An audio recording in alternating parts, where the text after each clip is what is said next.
जय हिंद बच्चों। मैं अजय कुमार वाराणसी उत्तर प्रदेश से आपके अपने चैनल नव शिक्षण पे स्वागत करता हूँ। बच्चों आज मैं महत्वपूर्ण 25 प्रश्न इम्पॉर्टेंट 25 क्वेश्चंस जो हैं NMMS राष्ट्रीय आय में युक्त आदर्श छात्रवृत्ति परीक्षा में जो आ सकते हैं उसे मैं बताने जा रहा हूँ। अब देखिए आपके सामने दिख रहा है ये प्रैक्टिस सेट 2 है बच्चों। ऑलरेडी 1 मैंने बताया हुआ है, उसके गणित के प्रश्न मुझे अभी समझाने बाकी हैं, तो जैसा समय मिलेगा बच्चों मैं बनाकर आपको दे दूँगा।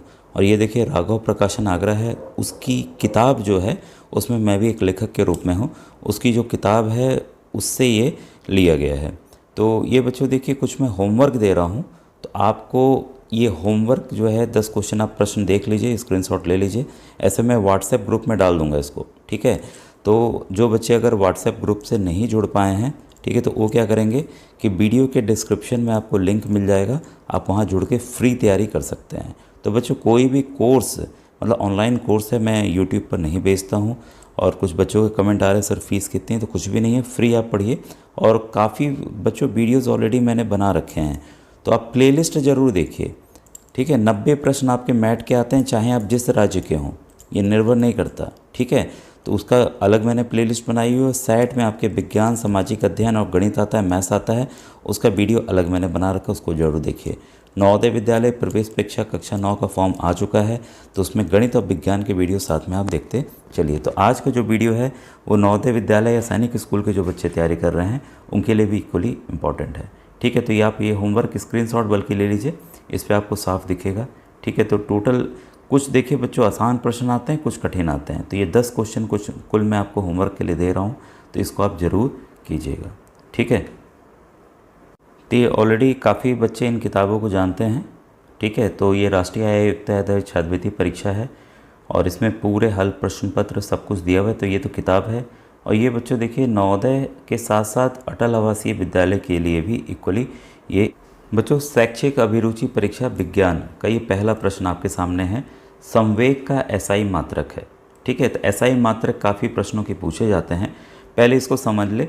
संवेग जो होता है वो होता है आपका मास गुणे वेलोसिटी, ठीक है, मतलब द्रव्यमान और गुणे इसकी चाल, ठीक है। तो यहाँ पर मास का यूनिट क्या होता है किलोग्राम, और चाल का क्या होता है मीटर प्रति सेकंड, यही ना होता है। तो अगर आपके सामने देखिए उत्तर तो आ गया किलोग्राम मीटर प्रति सेकंड। सवाल कैसे आ सकता है कि संवेग निकालिए, अगर उसका द्रव्यमान इतना है उसका चाल इतना है, तो भाई कुछ नहीं आप गुणा कर देंगे, लेकिन मात्रा को आपको मात्रक का ध्यान देना होगा, उसकी यूनिट्स क्या क्या हैं, ठीक है। ये किलोमीटर में होगा तो बदलना होगा, ये आपका ग्राम में होगा तो बदलना होगा, इसका आपको ध्यान देना होगा अगर एसआई में है, ठीक है। और इसमें ये पूछ सकता है संवेग इतना है, द्रव्यमान इतना है, वो कितने रफ्तार से जा रहा है। तो v बराबर क्या हो जाएगा, क्रॉस मल्टीप्लाई का नियम हम लगाएंगे p, और ये m इसके नीचे आ जाएगा, ठीक है। इसका उल्टा भी पूछ सकता है मास क्या होगा, द्रव्यमान क्या होगा, कोई गोली जो है इतने रफ्तार से जा रही है उसका संवेग इतना है, कुछ नहीं, ये आपका हो जाएगा m बराबर p बटा v। तो कैसे भी सवाल देखिए बदल के आ सकते हैं, बस आपको समझ के चलना है कि कैसे इसे हमें हल करना चाहिए, ठीक है। अब देखिए जो भी बच्चों पूछना हो आपसे रिक्वेस्ट है कि YouTube के कमेंट सेक्शन में पूछा कीजिए, व्हाट्सएप में देख नहीं पाता हूँ बच्चों, ठीक है। जैसा आप जानते हैं मैं गवर्नमेंट टीचर हूँ, तो आपको पढ़ाने के साथ साथ मुझे जो सरकार द्वारा जो काम दिए जाते हैं उसको मैं करता हूँ, और ये वीडियो सुबह या शाम ही बना पाता हूँ बच्चों समय मिलने के हिसाब से, ठीक है। क्वेश्चन 92 है विद्युत उपकरण में अर्थ का उपयोग किस लिए होता है। तो अर्थिंग बोलते हैं ना कि भाई अर्थिंग हमने लगा दिया है, ठीक है, तो उससे फ़ायदा क्या होगा, ठीक है। तो वो है बच्चों कि अगर अतिरिक्त बिजली या शॉक लग रहा है किसी को, या तार कहीं सट गया है, तो सुरक्षा के लिए है, ठीक है। तो अर्थिंग के जरिए जितने भी इलेक्ट्रॉन बिजली के वो रहते हैं वो उसमें चले जाते हैं अर्थ में, ठीक है, हमारे पृथ्वी के अंदर चले जाते हैं, क्योंकि पृथ्वी बहुत तेज़ी से चीज़ों को सोख लेती है, ठीक है। इसके बाद है आपका क्वेश्चन नंबर 93, विद्युत धारा द्वारा किसी धातु पर वांछित धातु की परत निक्षेपित करने की प्रक्रिया क्या कहते हैं। काफ़ी बार आपने सुना होगा कि जिंक की परत लोहे पे चढ़ाई जाती है, गैल्वेनाइजेशन कहते हैं, गैल्वेनीकरण कहते हैं। वैसे ही आपका कैडमियम की चढ़ाई जाती है। तो कई चीज़ें चढ़ाई जाती हैं जो चमकीले स्टील की धातु में दिखती हैं, ठीक है, रेलिंग वगैरह में इस्तेमाल होता है। तो वो सभी में विद्युत लेपन द्वारा होता है बच्चों, ठीक है। तो इसका जो सही आंसर है विद्युत लेपन, ठीक है। अस्थाई चुंबक बने होते हैं, तो अस्थाई चुंबक के लिए बच्चों देखिए ध्यान दीजिएगा, ये बहुत इंपॉर्टेंट क्वेश्चन है और कई तरह से बदल के आता है। मैंने और वीडियोज़ में भी बताया हुआ विधिवत समझाकर कि देखिए चुंबकीय तत्व कौन से हैं, ये प्रश्न आ गया। तीनों को याद रखिए, लोहा, निकल और कोबाल्ट, ये सिंबल याद रखिएगा, ठीक है। आयरन, निकल, कोबाल्ट, ठीक है। तो इस मिश्र धातुओं से बनते सवाल कई बार क्या आता है, ये तो आप जान गए, इसका आंसर तीसरा है। इनमें दिए गए मेटल्स में से, धातुओं में से कौन सा चुंबकीय धातु नहीं है, या कौन सा चुंबकीय धातु है। 3 कुछ और होंगे, इसमें से एक कोई डाल देगा, ठीक है। तो ये तीनों को आपको याद रखना बहुत ही ज़रूरी है और देखिएगा प्रश्न आएंगे, फिर आप कहेंगे हाँ सर आप जो बताए थे वही प्रश्न आया है। 2 कोशिकाएं जो मिलकर युग्मज बनाती हैं क्या कहलाती हैं, ठीक है। तो क्वेश्चन नंबर 95 का है युग्मक, ठीक है। 95 का आपका पहला ऑप्शन ही बच्चों सही है। इसके बाद है आपका क्वेश्चन, प्रांकुर पौधे का कौन सा भाग है, ठीक है। तो प्रांकुर जो है वह परो है, ठीक है। तो 96 का आपका ऑप्शन नंबर 1 बच्चों सही है। क्वेश्चन 97 है, निम्नलिखित में से कौन सा रोग प्रोटोजोआ के कारण होता है। देखिए बैक्टीरिया, विषाणु, जीवाणु, प्रोटोजोआ, इनकी बीमारियां आती ही आती हैं। तो विधिवत मैंने समझाया हुआ है। विज्ञान की बच्चों प्लेलिस्ट एक अलग से बनी हुई है। अगर आपको ज़्यादा से ज़्यादा नंबर गेन करना है, चीज़ों को समझना है, जिसमें आपका लाइट हो गया, ध्वनि हो गई, तो सभी टॉपिक्स न्यूमेरिकल्स को मैंने विधिवत समझाया हुआ है। तो आप वीडियोस को जाकर देखिए, तरह तरह के सवालों को जानिए कि कैसे उन्हें हल करना चाहिए, और उसके शॉर्टकट तरीके भी मैंने बताए हुए हैं, ठीक है। तो क्वेश्चन 97 है, प्रोटोजोआ बच्चों मलेरिया की वजह से, मलेरिया किस मच्छर की वजह से फैलता है, कमेंट सेक्शन में लिखकर बताइएगा। दिए गए संबंध को पढ़ें, ऊष्मा उपचार, निर्जलीकरण, टीकाकरण, एक्स, यहाँ एक्स का क्या अर्थ है, ठीक है। तो भाई टीकाकरण किस लिए लगाया जाता है, टीका कोई भी टीका, डीपीटी का टीका, या देखिए कोरोना का टीका लगाया गया है, वो हमें वो बीमारी ना हो इसलिए किया जाता, हमारी रक्षा के लिए किया जाता, तो प्रतिरक्षाकरण के लिए। तो ऑप्शन नंबर 2 बच्चों इसका सही है। क्वेश्चन 99 है, निम्न में से किसका स्नेहक के रूप में उपयोग नहीं किया जाता है, ठीक है। तो लुब्रिकेंट के रूप में किसका नहीं किया जाता है, ये हमें बताना है। तो यहाँ पर बच्चों ध्यान दीजिएगा कि आप साइकिल चलाते होंगे, उसमें जाते होंगे, साइकिल वाला एक पीला सा ठोस चिपकने वाला पदार्थ लगाता है जो आटे की तरह रहता है, ग्रीस, ठीक है। तो ये तो भाई लुब्रिकेंट में होता है। साबुन का घोल, अगर साबुन आप हाथ में छू लीजिए तो आपका चिपचिपा फिसलने लगता है। ग्रेफाइट का उपयोग न्यूक्लियर प्लांट्स में होता है, ठीक है। और ये गंधक पाउडर का उपयोग स्नेहक के रूप में नहीं होता है। तो आपने सब चीज़ों को समझ लिया। अब मेरे ख्याल से उत्तर आप जान गए होंगे, 99 का 3 है। निम्नलिखित में से कौन सा अदीप्त पिंड है। ये आसान से सवाल आते हैं लेकिन कई बच्चे इसको गलती कर देते हैं। अदीप्त पिंड, अब देखिए अदीप्त पिंड में जिसकी रोशनी ना हो खुद की, भाई सूर्य देता है, विद्युत बल्ब लैंप जला लीजिए देता है, कितने देर तक देगा ये नहीं, बस ये पूछा अदीप्त पिंड कौन सा है। मोमबत्ती रोशनी देगा, चंद्रमा की खुद की रोशनी नहीं है, ठीक है। ये सब अपनी रोशनी देते हैं, चाहे जले चाहे जो हो, अपनी रोशनी देते हैं। एक अदीप्त ज्वाला दिखाई देती है, तो कहाँ दिखाई देती है, लाल, नीली, सफ़ेद या गुलाबी, ठीक है। तो ये अदीप्त ज्वाला हमेशा लाल दिखाई देती है। उसके पीछे जो कार्बन के पार्टिकल्स हैं वो ना जलना उसका कारण है। क्वेश्चन 102 है आपके सामने, निम्नलिखित में से किसका अत्यधिक प्रयोग ओजोन क्षरण का कारक है। तो किस चीज़ का ओजोन क्षरण, ओजोन का फॉर्मूला क्या है, O3। ये किससे हमारी रक्षा करता है, हमारी मान लीजिए पृथ्वी है, तो सन से जो पैराविग्निक किरणें आ रही हैं उससे हमें, हमारी एक परत चढ़ी रहती है पृथ्वी के ऊपर, हमारी रक्षा करता है। अगर ये रक्षा परत हट जाए तो लोगों को कैंसर हो जाए, काफ़ी लोग कैंसर से ही मर जाएंगे, इतना वो हानिकारक है, ठीक है। तो इस पे मैंने भी विधिवत समझाया हुआ है। तो बच्चों क्या CO2 है, NO2 है, SO2 है या CFC है, तो वह क्लोरोफ्लोरोकार्बन, इसका भी फुल फॉर्म याद रखिएगा, क्लोरोफ्लोरोकार्बन, ठीक है। क्वेश्चन 103 है, चुक्की धातुएं बजाने पर ध्वनि उत्पन्न करती है इसलिए उन्हें डैश कहा जाता है। तो जो धातुएं की प्रॉपर्टीज़ हैं, तार के रूप में उन्हें खींचना, उनसे बजाने पे उनसे अलग से आवाज़ आना, ठीक है। तो ये सब धातुओं की प्रॉपर्टी है, उसको कहते हैं बच्चों सोनोरस, ठीक है। तो इसका बच्चों ऑप्शन नंबर 2 यहाँ पर सही है। किसी ग्रंथि द्वारा इंसुलिन हार्मोन का स्रावण होता है, किस ग्रंथि द्वारा, तो किस ग्रंथि द्वारा होता है, तो ये है बच्चों अग्नाशय ग्रंथि। काफ़ी बार आया है। इंसुलिन का किस में इस्तेमाल होता है, इंसुलिन हमारे शरीर में क्या कार्य करता है, अगर आपको पता हो तो कमेंट सेक्शन में लिखकर बताइएगा। ठीक है, क्वेश्चन 105 है आपके सामने। प्रकाश संश्लेषण के लिए आवश्यक है, तो क्या आवश्यक है, प्रकाश, उच्च दाब, ध्वनि या उच्च दाब, तो क्लियर है प्रकाश आवश्यक है। तो काफ़ी आसान प्रश्न भी आएंगे। पिछले वीडियो में मैंने बताया था कि प्रकाश संश्लेषण में ऑक्सीजन की ज़रूरत होती है खाना बनाने के लिए। तो ऑक्सीजन कहाँ से लेता है, ये जो पेड़ की पत्तियां हैं ऑक्सीजन कहाँ से लेती हैं खाना बनाने के लिए, ज़रा सा ये कमेंट सेक्शन में बताइएगा।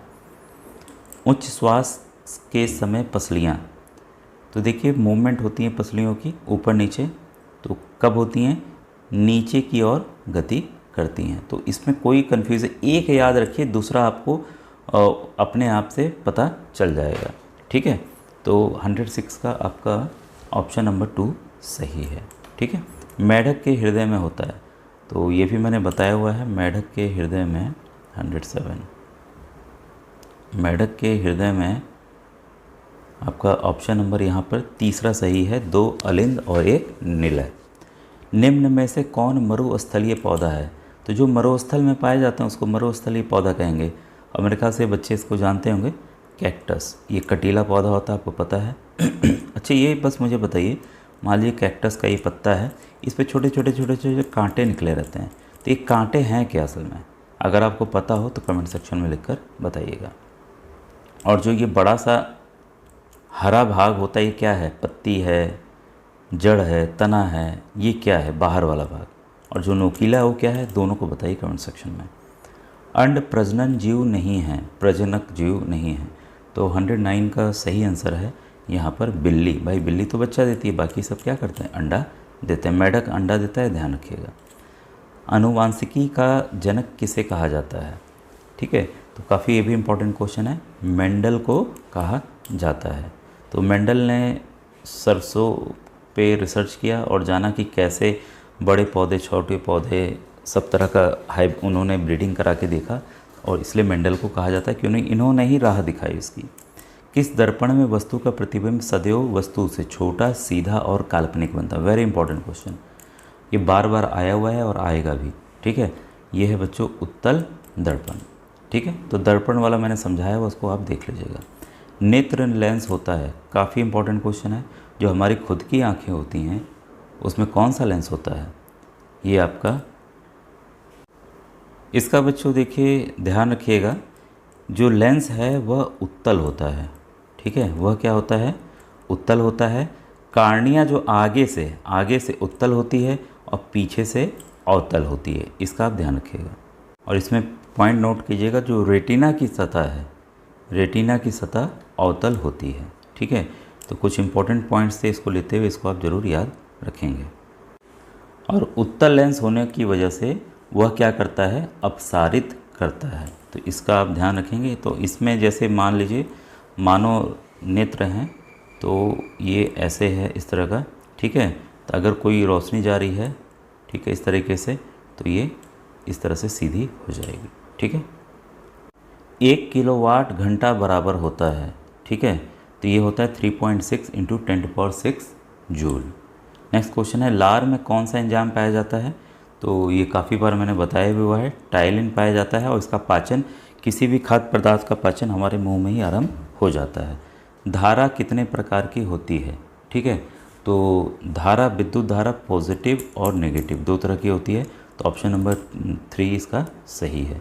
विद्युत बल्ब का तंतु किसका बना होता है, तो अब तो बल्ब बनना बंद हो गए, अब तो LED बल्ब आ रहे हैं। ठीक है, लेकिन तब भी पूछा जाता है, तो टंगस्टन। ठीक है, गेहूं की खेती के लिए सबसे उपयुक्त मिट्टी कौन सी है, तो ये भी काफ़ी इंपॉर्टेंट क्वेश्चन बच्चों, दोमट मिट्टी। ठीक है, खाने का सोडा का रासायनिक सूत्र है, तो ये भी काफ़ी बार आया हुआ है, तो ये है सोडियम बाइकार्बोनेट, NaH। ये हाइड्रोजन है बच्चों, ये सोडियम, ये हाइड्रोजन, ये कार्बन, ये ऑक्सीजन के 3 एटम हैं। ठीक है, सोडियम बाइकार्बोनेट, तो H एक लगा रहता है तो उसको बाई कहा जाता है। ठीक है, इसके बाद है ईमेल का फुल फॉर्म होता है, तो ईमेल हम लोग भेजते हैं एक दूसरे को। ठीक, अब ईमेल ID अब फॉर्म भरते हैं उसमें पूछा जाता है, तो इलेक्ट्रॉनिक मेल, तो ऑप्शन नंबर 1 सही है। इनमें से कौन सा वसा में घुलनशील विटामिन नहीं है? तो विटामिन वाला टॉपिक अभी मैंने पढ़ाई भी है विधिवत समझाकर। तो इसमें पूछ रहा कौन सा नहीं है वसा में। वसा में घुलने वाले बच्चों विटामिन ए, डी, ई और के हैं, याद रखिएगा, ठीक है। पानी में घुलने वाले बी और सी हैं, ठीक है। तो वसा में घुलनशील विटामिन कौन सा नहीं है? तो यहाँ देखिए आपको विटामिन सी दिख गया, तो और पॉइंट्स को आप नोट डाउन कर लीजिएगा। इसमें देखिए बाकी विटामिन ई और के हैं। इसके बाद है एक गैस से भरा गुब्बारा ऊपर की ओर जाता है क्योंकि उसमें देखिए हीलियम या तो हाइड्रोजन कहा जाता है, तो हीलियम अक्सर भरा जाता है, ठीक है। तो 121 का जो सही आंसर है, ऊपर की ओर लगने वाला बल घर्षण बल से अधिक होता है। तो इसके पीछे देखिए कारण क्या, कोई चीज़ उठेगी क्यों आखिर, ठीक है। हल्की है, गैस हल्की है, उसके पीछे टेक्निकल रीज़न ये है, ठीक है। इसके बाद है आपका ब्रेल सिस्टम जो है वो किससे संबंधित है? तो ब्रेल लिपि आप जानते होंगे। तो ब्रेल लिपि बच्चों जो विजुअली चैलेंज्ड है, जो आँखों से देख नहीं सकते हैं, उन व्यक्तियों के लिए बनाई गई ताकि वो छू के इसको पढ़ सकें, ठीक है। इसके बाद है आपतित किरण व परावर्तित किरण के बीच का कोण 120 है, तो आपतन कोण कितना होगा? तो बच्चों ये सिंपल है कि दिया हुआ है कि इन दोनों में 120 डिग्री है, ठीक है। इसका आधा कर दीजिए तो ये कितना होगा आपका 60 डिग्री। तो इसलिए ऑप्शन नंबर 2 इसका सही है। मस्तिष्क उत्तरदायी है, तो मस्तिष्क जो है वह सोचने के लिए उत्तरदायी है, हृदय स्पंदन के लिए उत्तरदायी है, शरीर का संतुलन बनाने के लिए उत्तरदायी है, तो सभी के लिए उत्तरदायी, क्योंकि मस्तिष्क से ही हर एक कार्य संपादित होते हैं। फिर है इसके बाद गंधक, अल्मुनियम व ऑक्सीजन तत्व किसमें उपस्थित हैं? तो ये जो तीनों चीज़ हैं बच्चों, ये अल्मुनियम सल्फेट में है, ठीक है, Al2SO4 थ्राइस। तो आज का वीडियो कैसा लगा ज़रूर बताइए। नेक्स्ट वीडियो में सामाजिक अध्ययन के इम्पॉर्टेंट महत्वपूर्ण प्रश्न लेके आऊँगा जो कि आपके एग्ज़ाम में आ सकते हैं, ठीक है बच्चों। Thank you very much.